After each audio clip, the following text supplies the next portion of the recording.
সাকিবকে মাঠে ফেরাতে পারবে কি বিসিবি?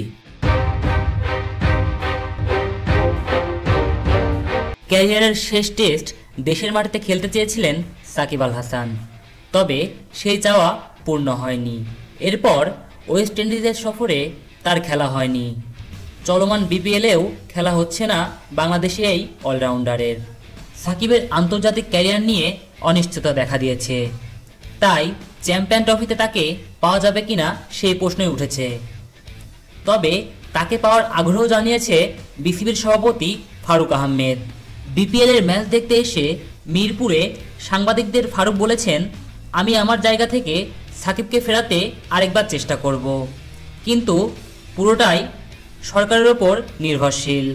চ্যাম্পিয়ন্স ট্রফির কথা উঠলে ফারুক আহমেদ জানান, চ্যাম্পিয়ন্স ট্রফি দেশের বাইরের, এখন বিপিএলের মধ্যে নির্বাচকদের সঙ্গে আলোচনায় বসবো।